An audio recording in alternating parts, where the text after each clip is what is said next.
Things are getting ugly in Anaheim. Yeah, they may have Disneyland, but they don't got Cutter Gauthier, at least at the time of recording this audio.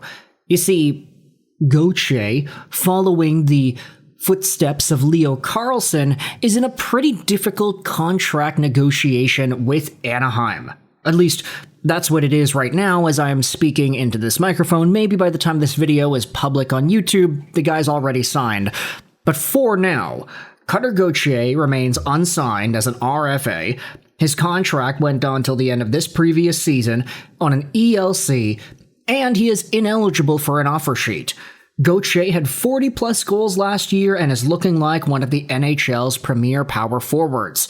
NHL Network already ranked him above Lucas Raymond in their yearly wing rankings, after all, at 22 years old.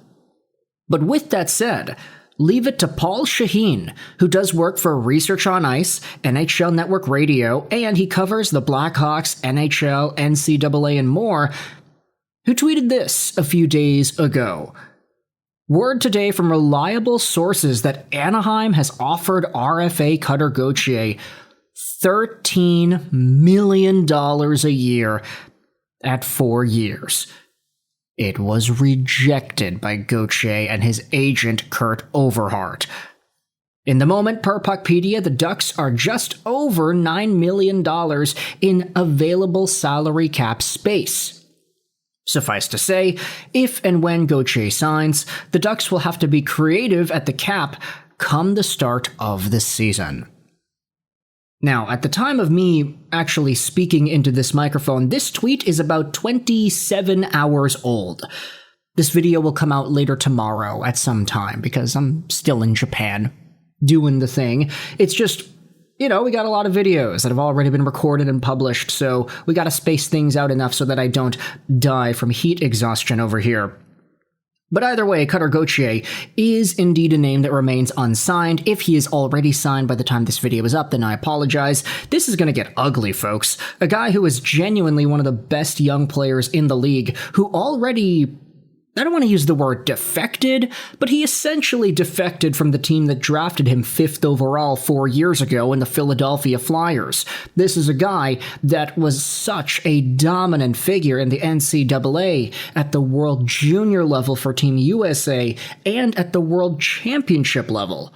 And he did all that before saying, nah, sorry, I actually don't want to go to Philadelphia. I'm going to stick around in the NCAA. Y'all can trade me. I'm not going to sign with you. And that's what happened. He got traded over to Anaheim. He played his first NHL game, scored 1 assist in the 1 game. And then he also dominated the World Juniors once more in the winter of that season. Give it 2 years with the Ducks, 44 points as a full rookie year, and then 69 points in 76 games as a sophomore year. Cutter Gauthier, whilst providing point-per-game production in the playoffs against Edmonton and Vegas, showed off that just because you're 21, 22 years old and you're coming into your 2nd year in the league, it does not mean that you will have a sophomore slump. Both Leo Carlson and Gauthier were able to prove that wrong. And now he's apparently being offered $13 million, 4 years. That's not even the long-term deal that's available at this moment. It's cut in half. You're only able to sign 8-year deals until partway through September.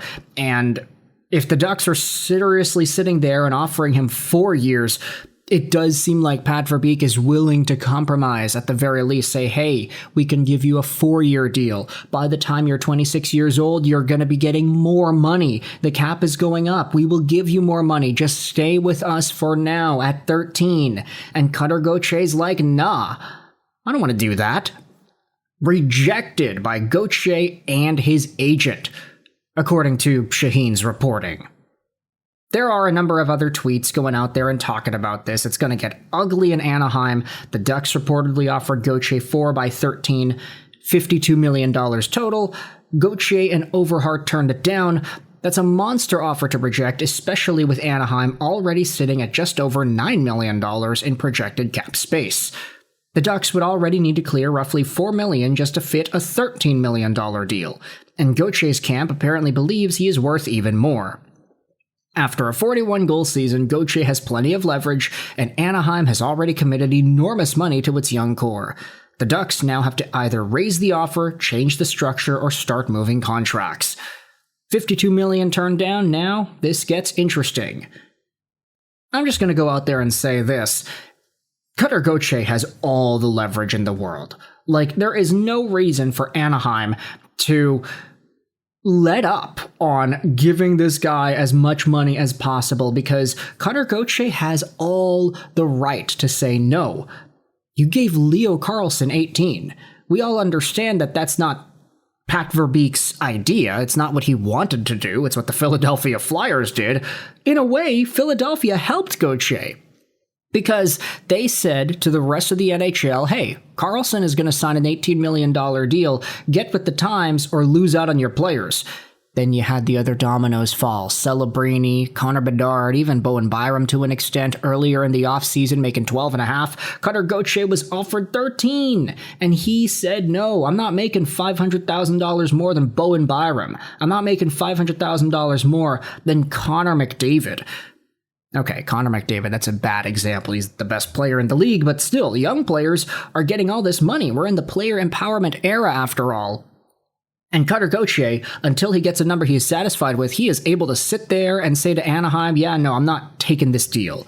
Y'all are going to have to up the ante, and if you can't up the ante, make a trade, do something, either send me out of here to a team that can pay me, or find a way to get some of these other bums off the roster. This can be a great opportunity for the Vancouver Canucks to take on a guy like Alex Killorn, or I don't know, some of these other names. Troy Terry's on the IR, but yeah, no, he's a pretty good player. He's probably going to come back, isn't he? Frank Vetrano, AJ Greer. Nah, they can't do that. They just signed AJ Greer. That'd be a difficult decision to make.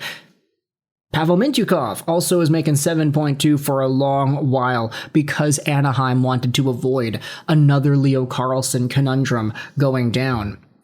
But you think about it now, Dostal is at 6.5, Mintyukov 7.2, Jackson Lacombe is at 9, and then you have everybody else here on forward. Carlson's making 18. This guy better be good, which I'm pretty confident he'll be able to live up to the contract. Maybe not like $18 million. Oh, he's, what, $6 million better than Connor McDavid. Like, that's probably unrealistic. But McDavid's going to get a pay raise anyway, too, so it's probably fine, right? Cutter Gauthier is just one of these guys that needs to get something done. And his team, even though they're trying, even though they're sending over offers, it does not seem like it has been enough. And with only $9 million in cap space, Anaheim is kind of in trouble here. If Cutter Gauthier would be able to accept 14 or 15, you're probably looking at about $6 million going out of Anaheim's door.